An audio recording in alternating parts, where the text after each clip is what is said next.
Hi friends, welcome to வி சமையல். எல்லாம் எப்படி இருக்கீங்க? இன்னைக்கு வாங்க ஒரு சூப்பரான ஒரு பருப்பு குழம்பு தான் செய்ய போகிறோம். இந்த டேஸ்ட் அல்டிமேட்டாக இருக்கும். கண்டிப்பாக ரைஸோட வச்சு சாப்பிட்டிங்கன்னா, உங்கள் வீட்டில் இருக்க பருப்பு குழம்பு, சாம்பார் இதெல்லாம் சாப்பிடாத குழந்தைகள்லாம் ரொம்ப விரும்பி சாப்பிடுவாங்க. வாங்க வீடியோவுக்கு போகிறதுக்கு முன்னாடி நம்ம சேனலை சப்ஸ்கிரைப் பண்ணாதே சப்ஸ்கிரைப் பண்ணுங்க. வீடியோ பிடிச்சிருந்துச்சுன்னா லைக் பண்ணுங்கள், கமெண்ட் பண்ணுங்கள், உங்கள் ஃப்ரெண்ட்ஸுக்கு ஃபேமிலிக்கு ஷேர் பண்ணுங்கள். ஃபஸ்ட்டு ஒரு கப்பு பருப்பு எடுத்து அதை வந்து ஒரு 1 மணி நேரம் நல்லா ஊற வச்சுக்கங்க. ஊற வச்சுட்டு ஒரு கொஞ்சமா ஒரு 1 1/2 கப்பு தண்ணி ஊத்தி, ஒரு 3 பல்லு சின்ன வெங்காயம், ஒரு 3 பல்லு பூண்டு, 2 பச்சை மிளகா. உங்களுக்கு காரம் அதிகமா வேணும்னா இன்னும் சேர்த்துக்கலாம். இது கூட மிளகு, அதையும் சேர்த்தி நல்லா தக்காளி, ஒரு 1/2 தக்காளி அதையும் போட்டு குக்கர் மூடி போட்டு நல்லா ஒரு 5 டூ 6 விசில் நல்லா விட்டுருங்க. பருப்பு நல்லா குழஞ்சு வரணும். அப்பத்தான் இதுக்கு டேஸ்ட் நல்லாருக்கும். இல்லைன்னா மறுபடியும் நம்ம ரொம்ப நேரம் வேக வைக்கிற மாரி இருக்கும். அதனால கொழைய வரைய விடுங்க. இப்போ பார்த்தீங்கன்னா, நல்லா பருப்பு வெந்து வந்துருச்சு. ஒரு 6 விசில் விட்டோம். இப்ப இந்த பதத்துல இருக்கணும் நம்மளுக்கு பருப்பு.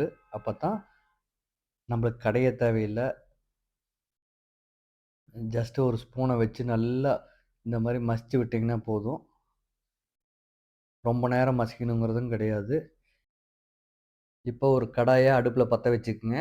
பத்த வச்சு கடாய் நல்லா காஞ்சு வரட்டும். காஞ்சு வந்தோனயும் ஒரு 1 1/2 டேபிள் ஸ்பூன் எண்ணெய்.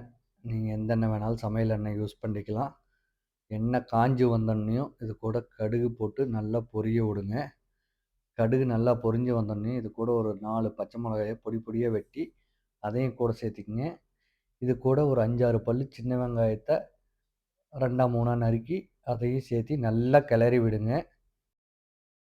நல்லா வதங்கி வரப்ப இது கூட தேவையான அளவு உப்பு சேர்த்துக்கலாம்.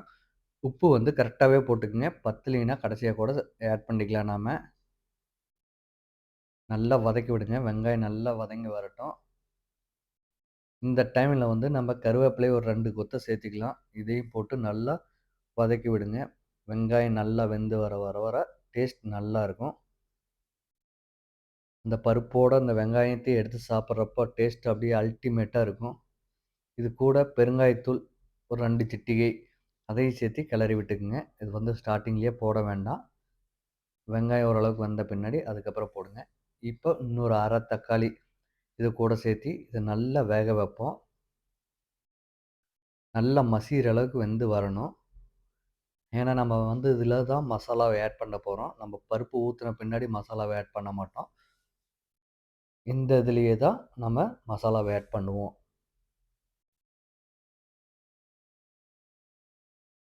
நல்லா தக்காளி நசுக்கி விட்டு வேக விட வைங்க. இப்போ தக்காளி ஒரு 70% வெந்தோனயும், இது கூட மஞ்சள் தூள் 1/2 டீஸ்பூன், மிளகாய் தூள் ஒரு 3/4 டீஸ்பூன், வீட்ல அரைச்ச சாம்பார் மசாலா 1 டீஸ்பூன் இத போட்டு நல்லா கிளறி விட்டுக்குங்க. உங்களுக்கு காரம் அதிகமா வேணும்னா, நீங்க இன்னும் கூட மசாலா சேர்த்துக்கலாம். இந்த சாம்பார் தூள் வந்து நல்ல காரமான சாம்பார் தூள். அதனால தான் நான் 1 டீஸ்பூன் போட்டிருக்கோம். நல்லா வதங்கி வரட்டும். எண்ணெய் பிரிஞ்சு வரணும்.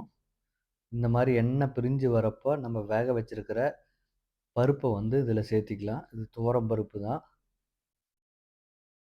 அந்த குக்கர்லேயே ஓரசாரமா கொஞ்சம் கொஞ்சம் பருப்பு ஒட்டிட்டு இருக்கும். அதனால லைட்டா தண்ணி ஊத்தி, நல்லா மிக்ஸ் பண்ணி இது கூட கலக்கி விடுங்க.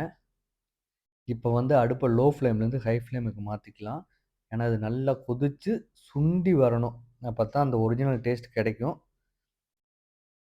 இத வந்து ஒரு 5 டூ 7 நிமிஷம் நல்லா இந்த மாரி வேகணும். இப்ப பார்த்தீங்கன்னா, நம்பளுக்கு இந்த பருப்பு வந்து கெட்டியாயிட்டுருக்கு.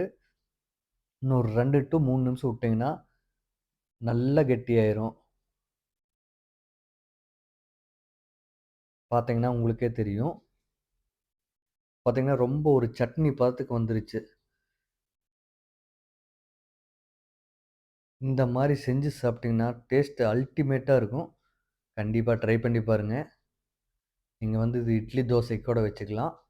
அத விட ரைஸுக்கு போட்டு கூட நெய் ஊத்தி சாப்பிட்டீங்கன்னா, அவ்வளோ டேஸ்ட்டா இருக்கும். கண்டிப்பா ட்ரை பண்ணி பார்த்துட்டு நீங்க கமெண்ட்ஸ்ல சொல்லுங்க.